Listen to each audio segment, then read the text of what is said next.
Instead of telling you what I think you should be doing or how you could be better, or I thought, well, let me just speak from the heart, speak from my gut, and really not have anything prepared, but just tell you what's worked for me.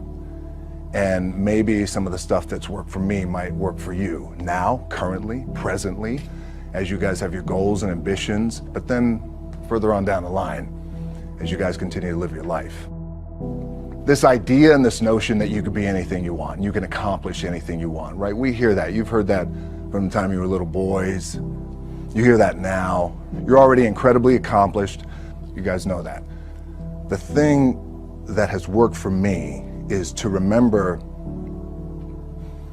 the hard times. So, and I'm sure you guys all have your processes. And again, I'm going to tell you what's worked for me.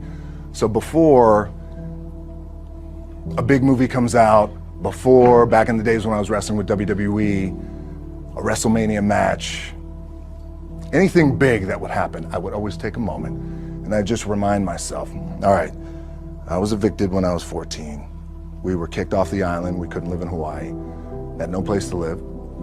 A lot of shit happened then when I moved to Nashville. I was arrested multiple times by the time I was 16 years old. I would remember that, and it allows me then to be present in the moment and understand, holy, the stuff I have around me right now, this is the shit that I dreamed of when I was a kid. I am here.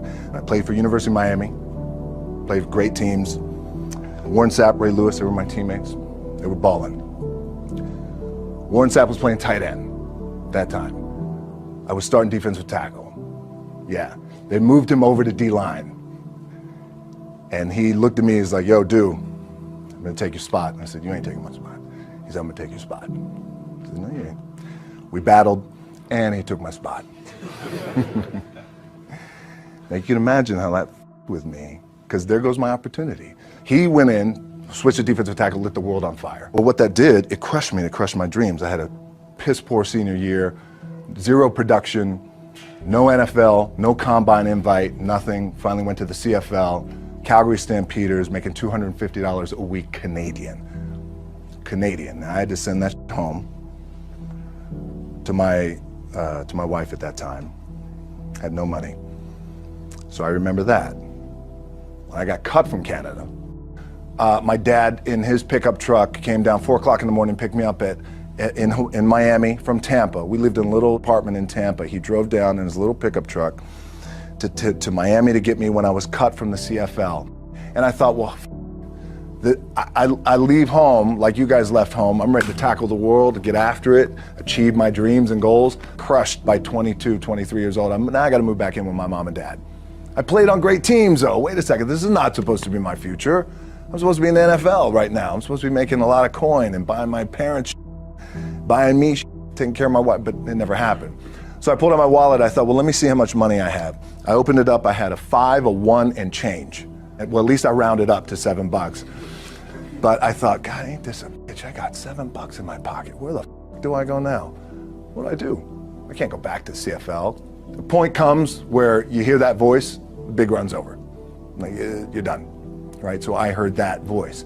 So as Coach was saying, man, I hold on to that. I'm telling you, I keep my back is up against this mother. We laugh, we joke, we have a good time, but my back is still up against this mother. I do not forget it.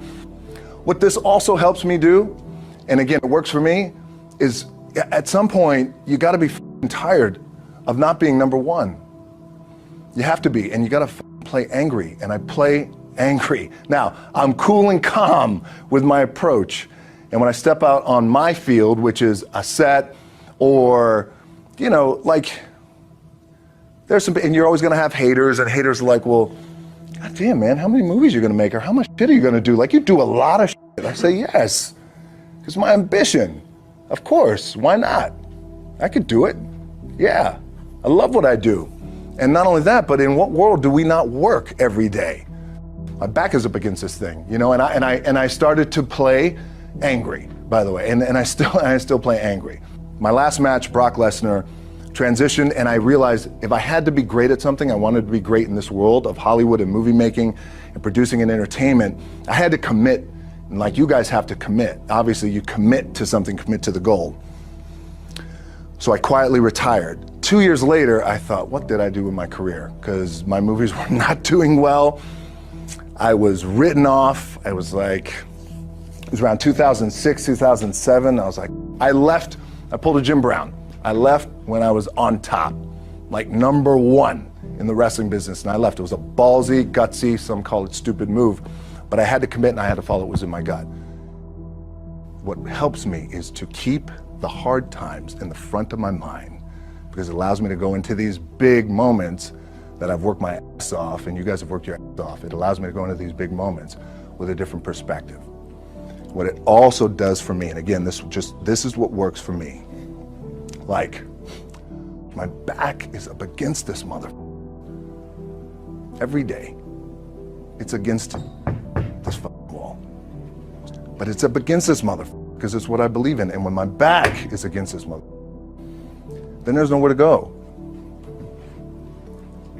But that way. That's it. Doesn't mean you don't smile. Doesn't mean you don't laugh and joke. Quote, right? You're happy. I'm happy. I'm a happy guy. But when it comes to business and when it comes to executing, it's up against this. And I got to go that way. And I don't give a fuck who is in front of me. They're not going to stop me. The key for me was, where does it start? What's the anchor? What's the anchor? So I could have all these ambitions, and you guys have all these ambitions, which is great. It's important. I'll play this role, you'll play that role. I'll execute this thing, and it'll come out this summer. You guys will execute this thing during the summer, right, when it's time to really put in a lot more work. But the key with me is just always finding what the anchor is. And the anchor is getting up at 4 o'clock in the morning every day before anybody else, and grounding my thought process is in the no one will outwork me. No one. I love and I respect you guys. You motherfuckers won't outwork me. All starts with this. 2 hands, putting it to work.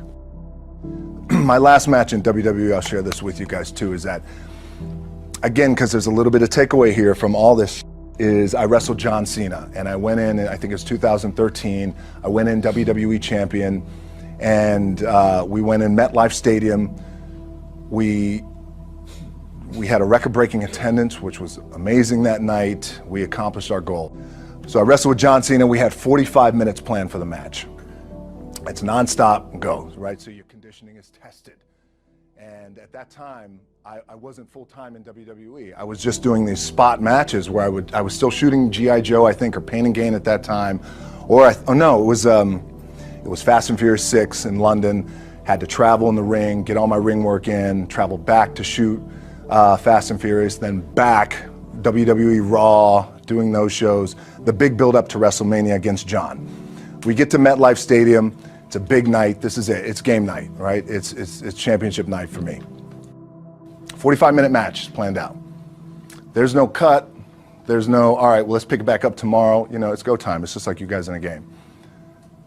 At the 15-minute mark, bang! I feel something pop. I'm like, boom! What the I'm laying there, and both of us are out. I said, oh, fuck, something's going on. And I stick my hand, that was 85,000 people, right? And we're just laid out like this. I kind of roll over, I stick my hand down in my trunk just to see, I want to make sure that there was no bone sticking out.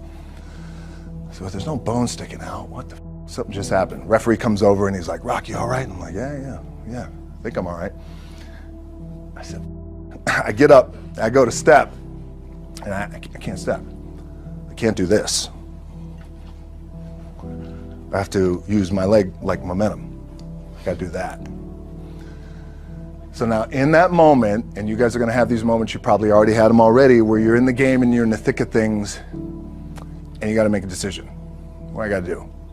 I'm gonna stay in the game, committed to the team, I committed to my team, the entire roster, right? So I could tell the ref says, are you okay? And I have one moment. In this moment, it was a defining moment. I could either tell him, no, I'm done. He'd give the signal, match is over. Or, let's keep going. We have this decision. And I said, no, let's keep going. I said, how much time is left? He's like, 32 minutes. I'm like, okay. Rest of the whole match, couldn't move. doing everything like this. I'm getting scared because I'm thinking, man, well, what happens if I pinch something or something like, you know, I don't know, your mind starts fucking with you in the moment. There's 85,000 people, your adrenaline's rushing. Thinking, man, what happens if I'm gonna lose my leg or some shit like this, if I've just done something to my artery?